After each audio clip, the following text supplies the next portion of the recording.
P T I کے social media ایکٹیوسٹس اور especially جو مین سوشل میڈیا ایکٹیوسٹس ہیں وہ پہلے بات کی تحقیق کرتے ہیں اور اس کے بعد ہی کوئی بات کرتے ہیں۔ آج کی ایک بہت بڑی خبر ہے کہ مشال یوسفزئی اور علی ظفر نے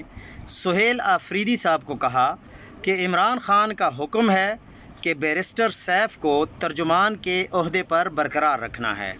اور ساتھ اسے وزیر داخلہ کا بھی قلمدان دینا ہے، جس پر سہیل آفریدی صاحب نے عمران خان صاحب کو اپنے ذرائع سے پیغام بھجوایا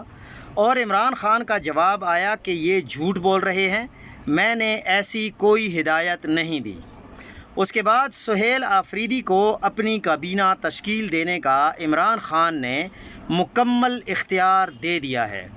اور یہ بات میں بھی آپ کو پوری ذمہ داری کے ساتھ کر رہا ہوں کہ ایسا ہی ہے۔ اور پھر اس کے بعد شہباز گل صاحب کو مشال یوسفزئی کا میسج جاتا ہے کہ گل بھائی، ارسلان بلوچ صاحب نے دعویٰ کیا ہے کہ میں نے ارسلان کے ذمے لگایا ہے کہ وہ ان کے خلاف ٹویٹ کریں، یعنی شہباز گل نے یہ ذمہ داری لگائی ہے، یا کوئی اندرونی معلومات لے کر آئیں۔ میرا نہیں خیال، یہ شہباز گل کہہ رہے ہیں کہ میرا نہیں خیال کہ ارسلان نے یہ کہا ہوگا،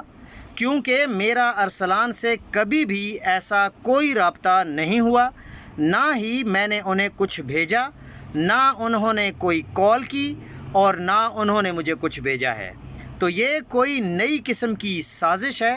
اس لیے پی ٹی آئی کے جو ذمہ داران ہیں ان کو چاہیے کہ